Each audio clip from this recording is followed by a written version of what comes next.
గురుగారు, వరలక్ష్మి వ్రత కథలో చారుమతి కథను చదువుతాము కదా, ఈ కథ అందించే సందేశం ఏమిటి? వరలక్ష్మి అంటేనే వరాలను అందించేటటువంటి లక్ష్మీదేవి. అనుగ్రహం ఎలా మనం పొందవచ్చో వివరించేటటువంటి కథ. కుండిన నగరము, అత్తామామలు, భర్త, చారుమతి అంశాలు అన్నీ అందరికీ తెలిసినవే. ఈ కథలో ఉండే అంతర్భాగం లేదా అంతరార్థం మరి ఒకటి ప్రత్యేకంగా ఉంది. చారుమతీదేవి భర్తను దేవుని వలె భావించేది. అంటే ఎదురు మాటలు మాట్లాడేది కాదు. అత్తమామలను గౌరవించేది. ఈ రెండు నియమాలలో కూడా మౌన వ్రతం ప్రధానంగా చారుమతీదేవికి బలాన్ని అందించే విషయం అని మనం స్వీకరించవచ్చు. ఇతరులను నొప్పించకుండా చిరునవ్వుతో పలకరించడం, ఎవరికి ఏదీ లేదు అని అనకుండా ప్రవర్తించడం, సూర్యోదయం కంటే పూర్వమే లేచి ఇంటిని పాదిని కూడా శుభ్రపరిచే విధంగా, ఇంటిని కూడా శుభ్రపరిచే విధంగా తన ప్రవర్తనతో అందరికీ కూడా ఆదర్శప్రాయంగా ఉండేటటువంటి స్వరూపం చారుమతీదేవిది. ఈ నేపథ్యంలో ఈ చారుమతీదేవి పైన అమ్మవారి అనుగ్రహం కలుగుతుంది అనే ఈ వాక్యం అర్థం ఏమిటి అంటే, ఎవరు అయితే జీవితాన్ని క్రమబద్ధంగా నిర్వహిస్తారో వారికి ఆనందం చేకూరుతుంది. ఆనందం అంటేనే లక్ష్మీదేవి స్వరూపం. డబ్బు లభిస్తే ఇది దుఃఖకారకం, బాధాకరం. వ్రతం చేసే సమయంలో కూడా ఆ అమ్మవారు కలలో దర్శనమిచ్చింది. కలలో దర్శనమిచ్చిన ఆ అమ్మవారికి చారుమతీదేవి ముందుగా ప్రదక్షిణ చేసింది. ఈ వ్రతమంతా కూడా 3వ నియమం ప్రదక్షిణతో ముడిపడి ఉంటుంది. పద్మాసనే పద్మకరే సర్వలోకైక పూజితే నారాయణ ప్రియే దేవి సుప్రీత మమ సర్వదా. ఇది చారుమతీదేవి చెప్పిన ధ్యాన శ్లోకం. ప్రదక్షిణలు చేయడం 9 సార్లు.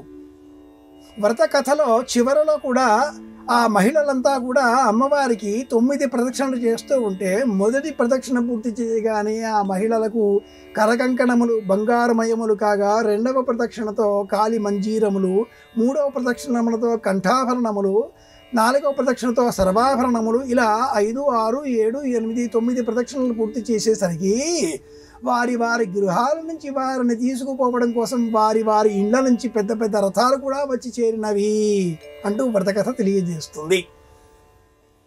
వినయంగా ఉండడం, మౌనంగా ఉండడం, ఇతరులకు సహాయం చేయడం, సమష్టి వ్యవహారాలను నిర్వహించడం.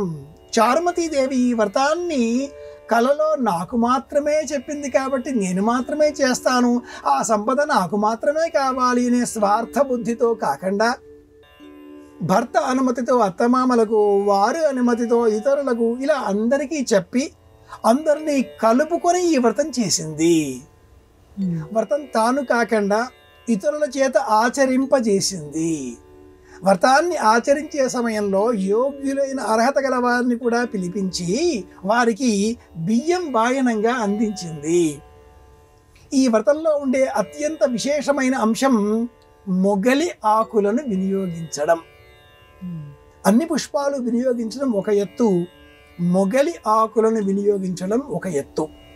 శివుడి శాప కారణంగా మొగలి పువ్వుకు పూజార్హత లేకుండా పోయింది. బ్రహ్మ విష్ణువు ఆద్యంతములు చూచి వచ్చిన సందర్భంలో అబద్ధములు ఆడిన కారణం చేత బ్రహ్మదేవుడికి పూజార్హత ఎలా తొలగిపోయిందో, అబద్ధము సాక్ష్యం ఇచ్చిన కారణం చేత మొగలి పువ్వుకు కూడా పూజార్హత లేకుండా పోయింది. కానీ పరమదయాళువు కృపామతి అయిన ఆ అమ్మవారు ఇలా కాకుండా శ్రావణ మాసంలో శుక్రవారం నాడు నన్ను పూజించే సమయంలో ఎవరైనా మొగలి పుష్పాలు సమర్పించినట్లయితే వారికి అఖండమైన ధనకనక వస్తువాహనాదులు అందిస్తాను అనే వరాన్ని ఇచ్చిన కారణం చేత ఈ వరలక్ష్మి వ్రతంలో తప్పనిసరిగా గేతకి రేకు మొగలి ఆకులను సమర్పిస్తారు. లక్ష్మి రావే మా ఇంటికి, క్షీరాబ్ధి పుత్రి వరలక్ష్మి రావే మా ఇంటికి.